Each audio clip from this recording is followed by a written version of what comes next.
Hey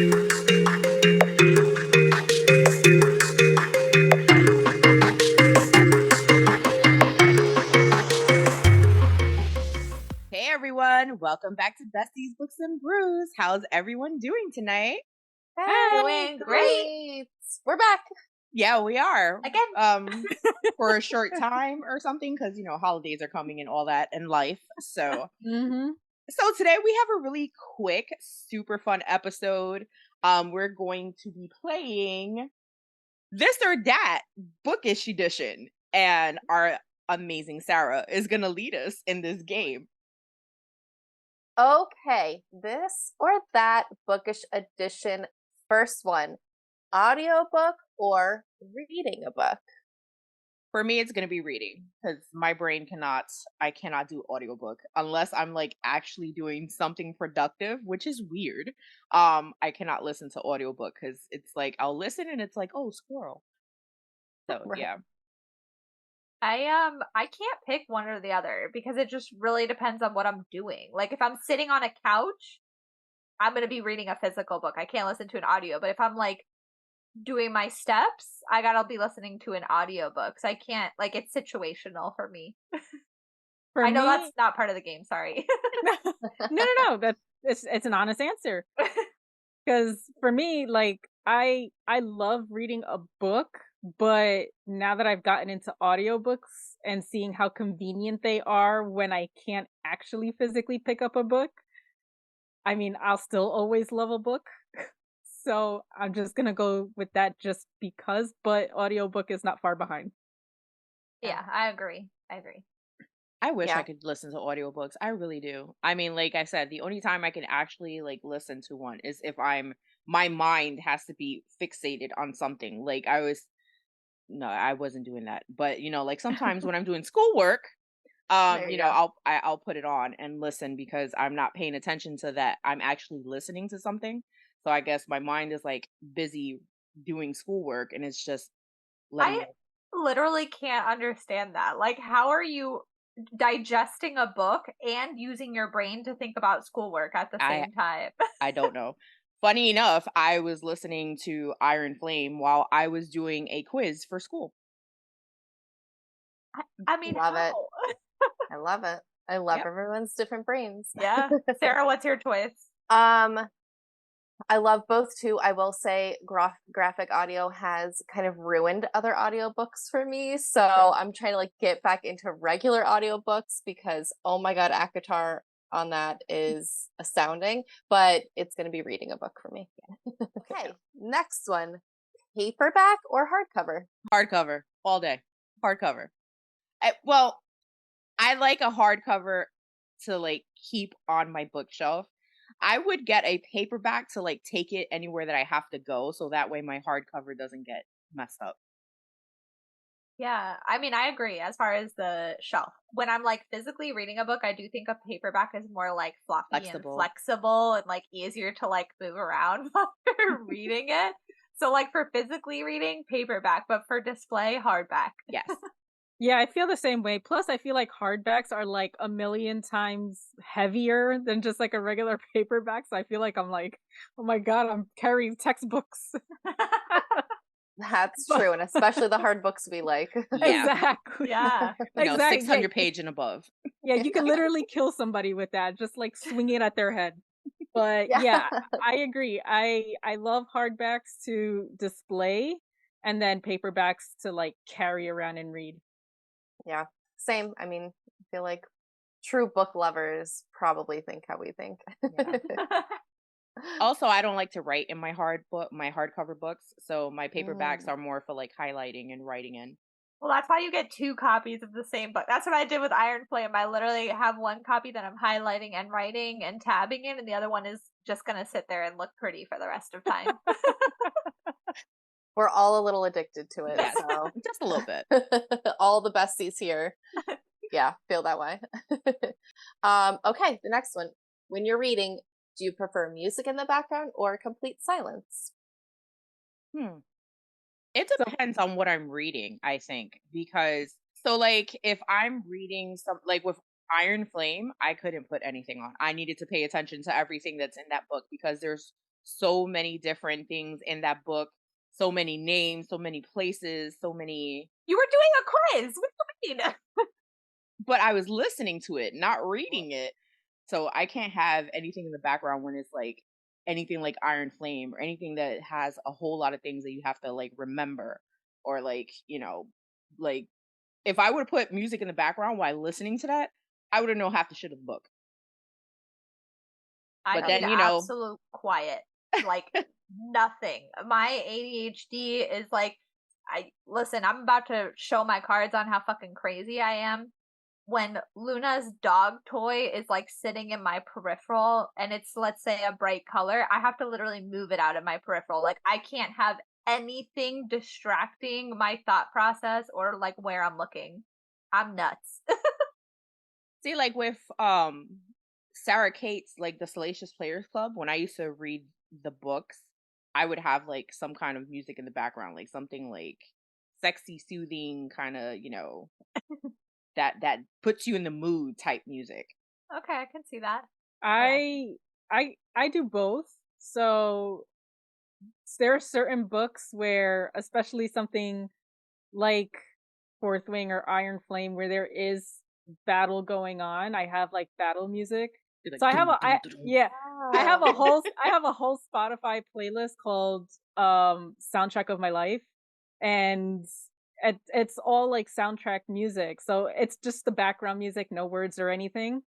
And then I'll use that as kind of like, like a little soundtrack for the book. Or there are times when, if it's a like more of a softer book, I guess, I don't know how to describe that, but I know what I'm talking about.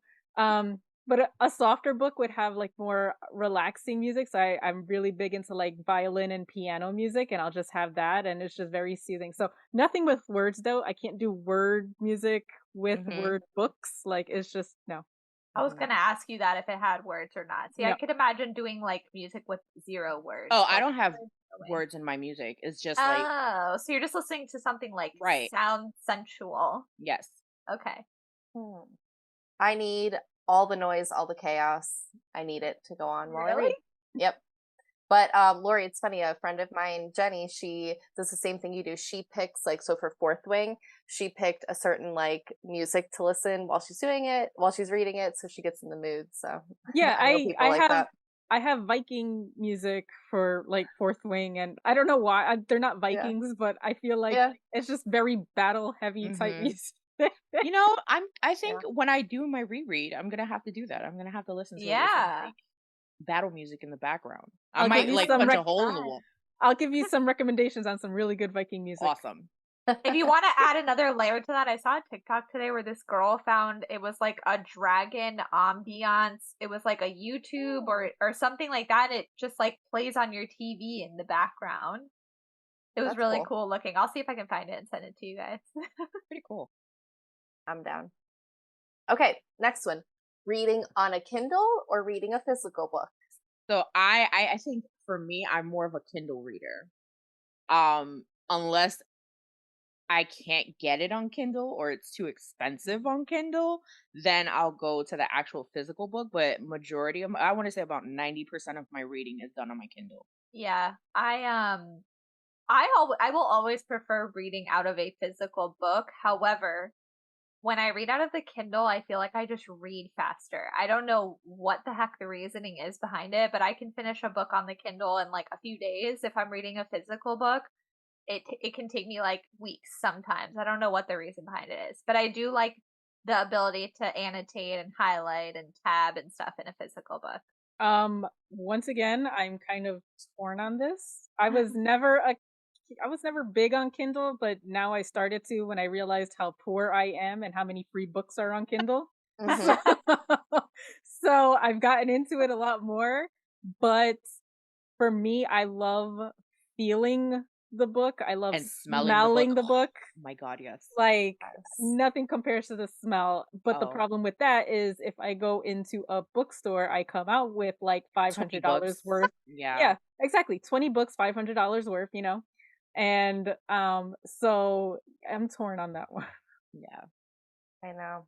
Same. My Bookish heart loves a physical book, but in my old age, the larger print on the Kindle slaps. So, I find myself doing the same thing. And it's a lot easier to transport. You can like stick it in your purse and, so. My Kindle goes with me literally everywhere. Even if I know that I'm not going to have time to read, it's still going in my bag just in the off chance. Just in case.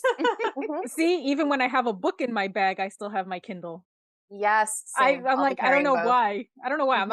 I'm not gonna read both, but I know it's hard. Well, actually, funny that you say that, because I did have Iron Flame on the Kindle and then I had the physical book.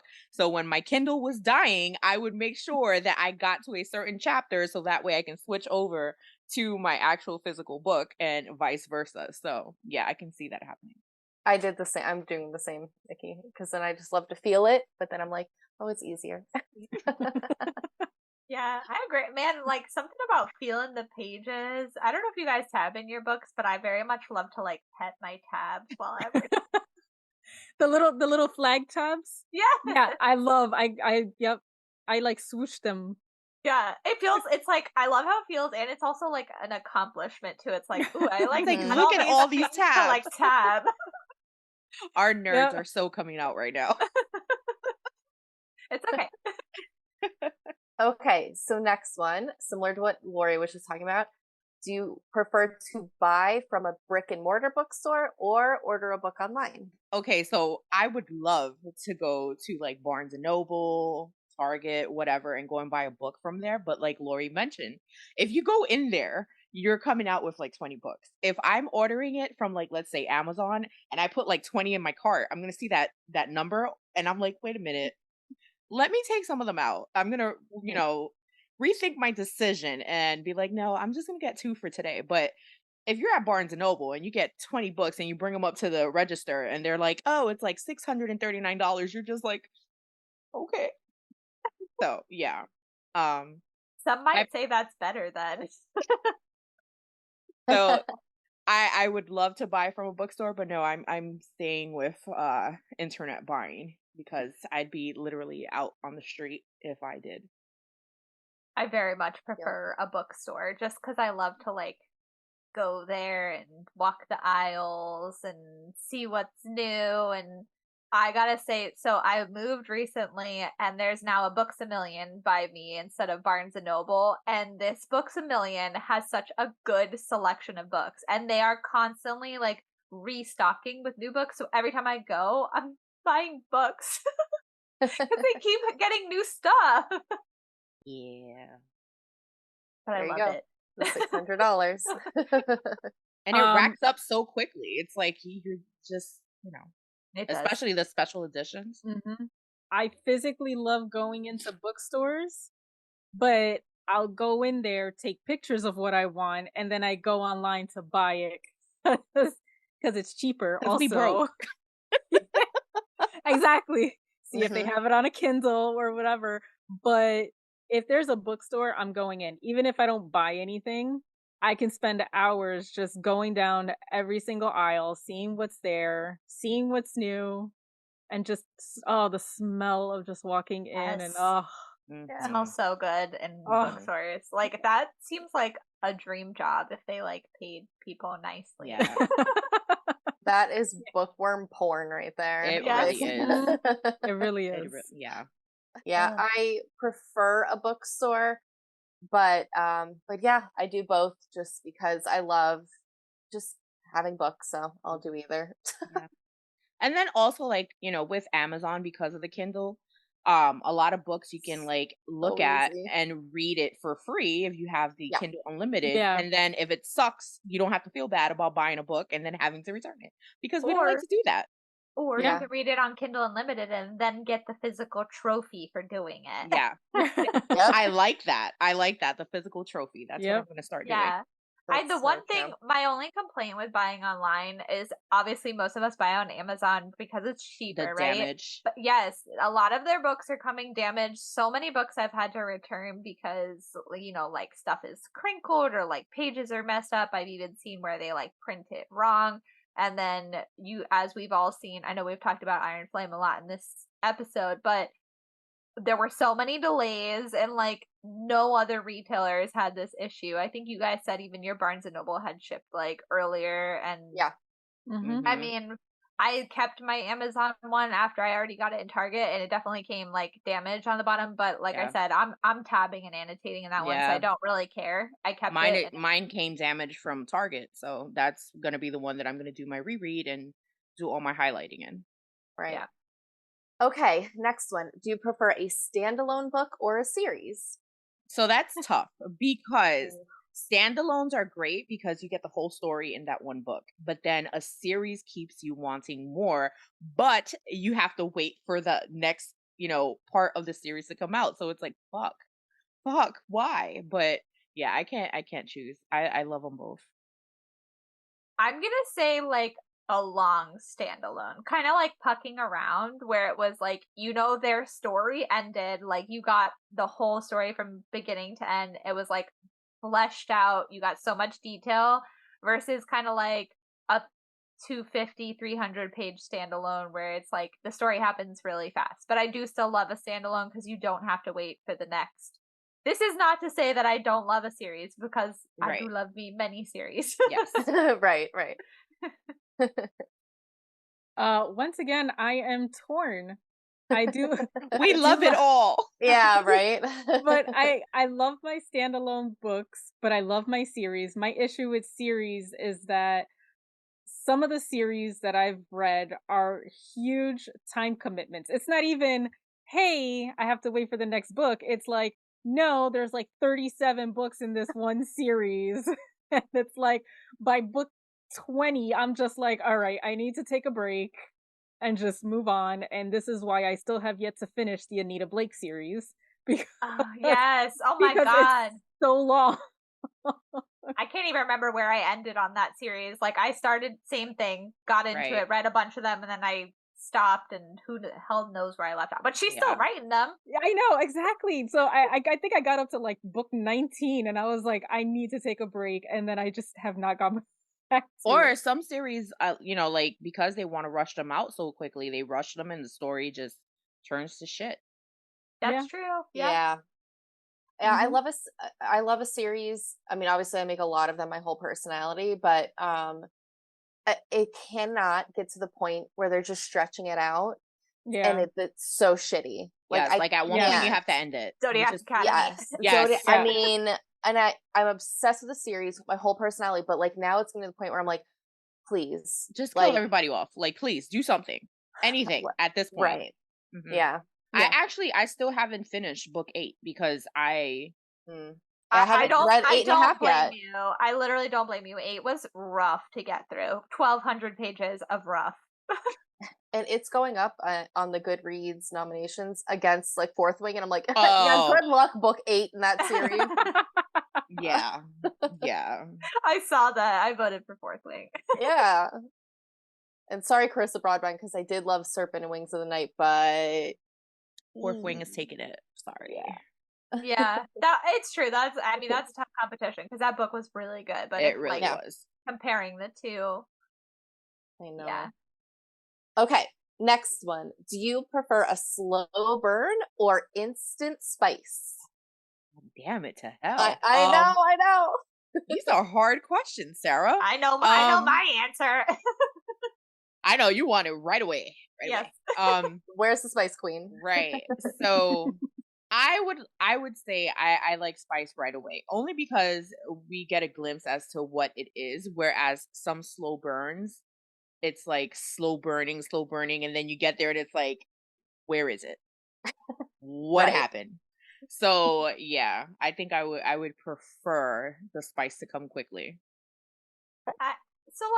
I don't mind waiting, 100 pages. I think it is frustrating. But not 400 pages and then the book ends at 450 pages. Yeah. If I'm reading a book that is classified as adult romance, I would, expect a good amount of spice in there. So when it doesn't happen until 300 pages in, I'm like, and then it's rated G. There's not much room left for more spice in here. And granted, a slow burn is good when it does happen and it's a great scene, but I prefer it to just right away throughout the whole book. Absolutely. With good plot. Yes. Once again. Lori's like, both. Both. Because I do love the instant spice, but I love a really good... I love the good slow burn. Like Vicky said, I don't like the slow burn where it's like burn, burn, burn, burn, burn, and then it's like, and deflate. Right. Like, I love the slow burn where it's like in Fourth Wing, where that was pretty slow, and then we were greatly rewarded with the spicy scenes. Yes. So if it's done correctly, I do love a slow burn. But agreed. 9 out of 10 times, the instant spice, because it's instant, I'm instantly gratified. So right. There you go. It's all about instant gratification. And also you get a feel for like the couple's chemistry too. You're like, okay, is this gonna be good going forward or no? Right. But that's what I'm saying. Like with slow burn sometimes is like you said, some of them it's like you're waiting until like page 400 and then the chemistry between the two is like, what the fuck is that? Like it sucks and the sex sucks and the sex scenes suck and then that's it. And it's like, oh, so like my everyday life. Cool. Accidental attachment. Yes. I didn't want to say it. But yes. Yes. Yeah. Yeah, those slow burns are like the men are not finding the G-spot or the clitoris. So oh god. Just saying. So yeah. I love both. I love the angst of a slow burn, but I need a mix where I will love a couple slow burns in a row. I need instant spice. My caveat is I do not like instant spice if it's going to be an accidental pregnancy.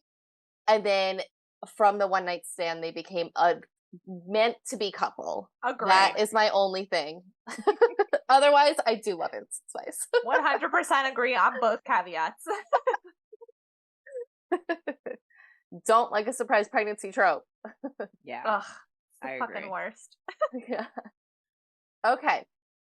Do you prefer the trope of brother's best friend or childhood best friend? Okay, I know my answer. That was an easy choice for me. I think I'd prefer the childhood best friend only because this is somebody that like you grew up with and so like you saw all the awkward stages as you grew up. Whereas like the brother's best friend, if he's younger than me, like no. And then sometimes like when you're, I don't know. I think I'd do the childhood best friend. Okay, I'm going opposite, brother's best friend, because there's that like forbidden element to it, and I don't know why you immediately defaulted to younger. Why couldn't he be older? Because a lot of the time, listen, I have a younger brother. Yeah, but usually in the books they're older. It's not usually younger. In every brother's best friend book I've ever read, the brother is older. But I don't know, something about it's like taboo because usually the brother is like, no, you can't be with my friend. But and that's the thing. Like, okay, in a book wise, I guess just in my life, my brother's never gonna fucking tell me whether he was older or younger than me if I could fuck his best friend or not. If it's gonna happen, it's gonna happen. You ain't telling me shit. So, yeah. Whereas I think it's cuter, like the childhood best friend, y'all grew up together, and it's like, oh, I can't fucking stand you. You went through the ugly duckling stage together. And then 10 years later, after you haven't seen each other, you see fucking Brad McFuck, and he's like, holy shit. And you're like, oh, cool. So, yeah. Emily needs to contact you for nicknames. Yeah. I'm going to go with brother's best friend. And my reasoning is just simply because when it comes to the childhood best friend in books, it's always the one that is like pining after the other for like the entire childhood into adulthood. And it's like, Jesus, man, get over, either do something or get over it. Like it gets annoying to me. But like Alyssa said, there's something like forbidden about the brother's best friend. He's there all the time, and it's different if it's daddy's best friend. That's different. I'd be like, yeah. I would read that too. Hell yeah. We all would pick for that. Hell yes. Yeah. Yes. So yeah, I'll go with brother because he's always there in the background, but he's not the brother. But it's like he finally realizes that she's there, and it's like, ooh, yeah. I mean, I also had a lot of crushes on my brother's best friend. Well, I had a crush on your brother, so you know. Ew. Hot. I love both. I don't know if I can pick, but I will say I don't love a childhood best friend if it is a second chance, because I don't know why I don't love second chances, because I feel like you fucked up real bad before. How are you back in it? But I don't know. I've read some really good of both.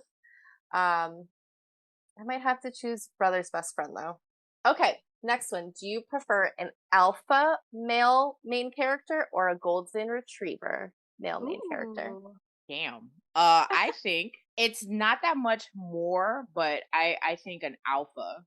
But I love a golden retriever male character. Like that is just chef kiss. But I think I enjoy an alpha a little more. I agree. I love when they're like possessive and that like touch her and die and like I'll fucking kill you if you touch her. Like in my books, I love when they're alpha alpha. Now, ideally, if I could like mix alpha with golden retriever and a lot of tattoos. Are we talking real life right now? Because that's what I want. That's well, yeah. It's your platform, baby. Anybody? Any takers? That's what I want. Yeah, right. Alyssa's single and ready to mingle. But you need to But be only an alpha. if. Right. Yeah. You are an alpha golden retriever with right. full sleeves. Right. Who loves Disney and Harry Potter, by the way? Oh, yes. Okay. Now, applications are open. But yeah, in my book, definitely alphas. Okay. I'm gonna have to go with alpha. Like I understand the appeal of the golden retriever, but to me, I find them very annoying. But that's because the type of person I am. I'm like, okay, get away from me. You're annoying me. I'm like, you can stop following me around now. But I love the alpha attitude. Mm-hmm. Yeah. Mm-hmm. I think even in life, I prefer an alpha only because I'm a very strong personality. I'm not submissive very easily. So dominant. there you go. I'm very dominant in my everyday life. So I would love someone who's an alpha and super dominant who can like make me submissive. I love both, which is why I love a Why Choose, where she's got one of each, because I need me a Jake, I need me a Caleb, I need an Ilmari, I also need a Langley, who's another golden retriever, but I'm gonna have to say alpha too. There's just something about a manly man. Mm-hmm. Yeah. The alpha takes it.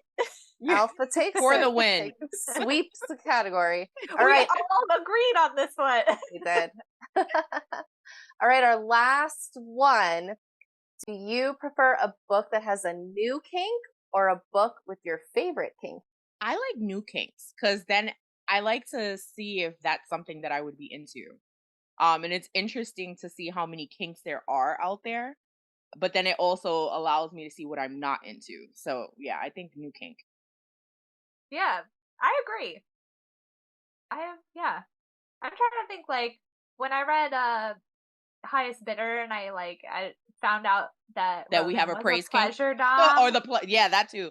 I was like, wait, that's a thing. There are people out there who are literally just want to get you out. Like they get pleasure out of that, and I didn't know that existed. So where do we find them? I think that is cool to like learn new things that maybe even stuff that I'm not interested in, but just that other people are. It's just interesting to learn about it. Yeah. I'm all for a book with my favorite kinks that add the new kink. So fair. Why can't we all just get along, you know?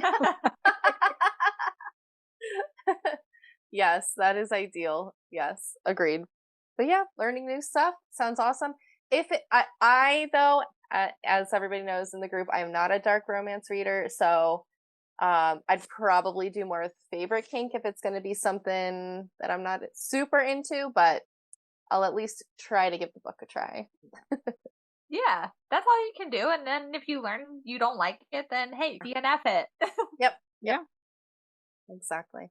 Okay, here's one. Do you prefer to snack while you read or no snacking? It also depends on if I'm using an actual like physical book or if I'm on my Kindle. If I'm on my Kindle, I'm eating everything, drinking everything. with my physical book, I tend to be a little more like standoffish because I'm a klutz and I will fucking spill shit all over the place.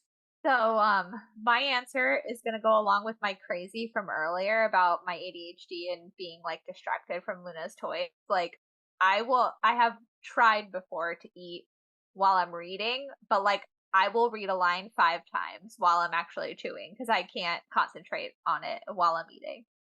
There's something wrong with my brain. No, everyone's brain is different. That's right. We're all unique. Our brains are all beautiful, just like us. So. Yep. What about you, Lori? I'm the same way. I can't snack while I read, and it becomes problematic when I'm reading a book for like 12 hours a day. Because you're eating and you have to go back and read. No, because then I'm like, wait, I haven't eaten in 12 hours. So yeah, I can't do the eating while reading. Do you guys need a list to talk about this? Do you ever crave the food that you're reading in the books? Yes. Like I'll be like, I need a burrito. Yeah. Yes. Mm-hmm. Oh my god. Anytime I'm reading a book where they are mentioning food, especially if it's like repeatedly. Oh my god, what book was it? Oh, it was the Kingdom of the Wicked series. The parents own like an Italian restaurant and they would be talking about Italian food throughout the whole fucking book. And I'm like, I need Italian right now. Yeah. Yep. Definitely. Yeah. And I think that's what makes me want to snack. Like when they start talking about food, I'm like, well, I guess I need food now too. So let me go and get something to snack on because it's nothing. But I never have what they're eating. Like if they're having like this 5-course gourmet Italian meal. They have been eating steak in the book and I'm eating fucking Cheez-Its and I'm like, well, this steak is actually really good. Pretending that, I'm eating a freaking filet mignon. It's all the power of the mind right there. But I've definitely had where I'm reading it, they're eating cheeseburgers and I'm getting fucking cheeseburgers for dinner that night because then it's in my brain. Yeah. Oh my goodness. Yeah. I can think of one very specific situation where Orion was eating a burrito when they were in the burrows, and I remember getting a burrito that night because I needed one that bad. I didn't eat burritos, but I made tacos. Yep. Yes, very, very influential as far as what you're reading and wanting to eat. It's almost as bad as Disney when you're walking down Main Street and you start smelling all the goody smells. Yeah, they do that on purpose. Here's that popcorn smell. Go buy. I want popcorn. Oh, I have another question, but it's not quite a this or that. When you're reading a book and they're very descriptive about an actual location, do you go Google what that place looks like? I do. No. I don't think I've ever done that. Like you're talking about not a fantasy, just like an actual place. Like, yeah. I don't think I've ever done that. Really? What I have Googled before is if somebody is like describing a color or like in fantasy where they're explaining like what the fuck is the word I'm looking for right now? Armor? Said armor. They're describing like certain pieces of the armor, so I'll Google that because like I don't know the name of armor pieces or things in castles, so like I'll Google what the heck that looks like. I Google places, just especially if they're very descriptive about what. Let's say if they're talking about a city and they're talking about landmarks in a city, I'm like, okay, I got to see what this looks like. Interesting. Now I do that a lot, especially when it's like international. Yeah, that too. Yep. I can't believe I've never done that before. What I do a lot is if they mention a color, so like Rebecca Yarrow specifically, she'll be like talking about colors of like skin, of the clothes wearing, and she'll use descriptions, like words that I've never heard to describe a color before, so then I need to Google what the fuck that color looks like. You guys all have you guys seen the color descriptions that she uses in these books? I do it like if somebody's described as like olive skin or having amber eyes, I'm always like, okay, like what does that actually relate to? Because when I think of olive, I think of like a green olive. You're right. Like, right. That's so true. Why is it tan skin for olive? Right. Yeah. When I think of amber eyes, I always compare it to Jurassic Park. Exactly, the mosquito in the amber. That's exactly. I think that is the color, right? No, I've never seen anybody with like that kind of amber eyes. Right. Because it's like kind of red, almost like red orange. It sounds gorgeous. Like it'd be fucking beautiful if somebody had amber eyes. So a lot of people say like amber, like a lot of people with hazel eyes have like amber around like, what is that, the iris or whatever? It's like a reddish brown color, and that's supposed to be amber. Yeah, so, but I wouldn't go around saying I have amber eyes. Me neither. Right. So you have people out here working with like, I think so, because you know. All right, I got another one for you. Okay. If you're reading a book or listening to an audiobook and they start describing someone's facial features, do you find yourself making the faces? I'm like, yes. Yeah. Yes. Or like even questioning, like if somebody says, "Oh, he puts his lips in a line," I'm like, I'm like, what? All the time. I'm like, yeah. I'm like, what does that mean? True. Yes. Or like I do that a lot when I'm like reading like the sexy scenes, and she's like, "Oh, I bite my lip," and I like, "How is that sexy?" Like, wait, let me try that. So true. I do that too, and I'm pretty sure like if somebody's looking at me from the outside, they're like, "What the fuck is wrong with her?" Because I'm like Tourette's. I'm just making like all these things.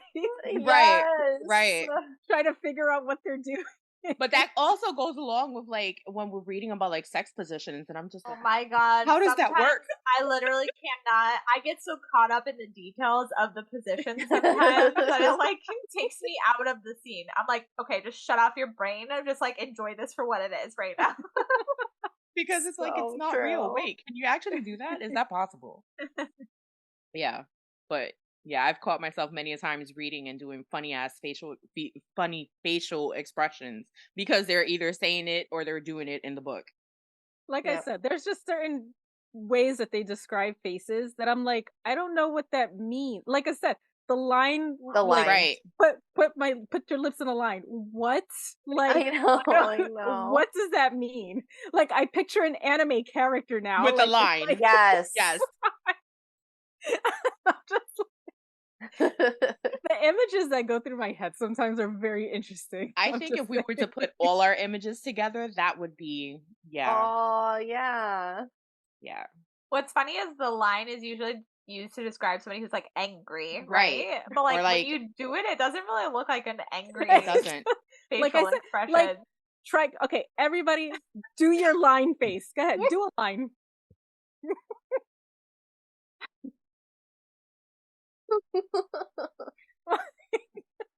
Ridiculous. If somebody did a line in their face, I would bust out laughing. I would too. I would too. I looked over and he was so angry. He had a line across his face. Like, what? Okay, another thing. I texted Alyssa about this. She was dying because she read it on her watch. Have you ever described a male part as feeling velvety? Have you ever thought, because in every book it's like it was so velvety smooth. Velvet is like furry. Like velvet is fluffy and furry. It is fluffy and furry. Like, have you ever thought that? It's like, and that would be like petting Barney. So you're like petting Barney dick, just like. Yes, like a stuffed animal. Yeah, so but authors use it a lot to describe like he felt velvety. I was saying the if I had to use a fabric to describe the feeling of a dick, I would say like silk, because it's silky. It's like velvety. If somebody had a velvety dick, I'm gonna be like, this doesn't feel like velvet. I'd be like, oh, this feels like chlamydia. Like, I'm just saying. Feels a little like syphilis. I can't with some of these descriptions. When I'm like, okay, I don't know. Oh my god. Oh, it's 10 Things I Hate About You. When she's writing the book and she's like Googling words to use for a dick, and she's like, his throbbing member. Quivering member. Quivering member. Oh my god. I imagine authors doing that to like come up with like different terms. Oh my god, what was that book that you were reading? That fucking organ. Oh my god. Organ 7 times. I want your big organ. I can't. It's a no for me. Absolutely not. She said his male organ. Oh my god. All right, we hope you enjoyed our this or that. We'll definitely be doing an episode like this again because this was a lot of fun. We had a blast with this. Let us know in the comments which ones you would pick in the this or that game. You can play along with all of them. So buckle up, bookworms. We'll see you next week. Bye! Don't forget to like and subscribe.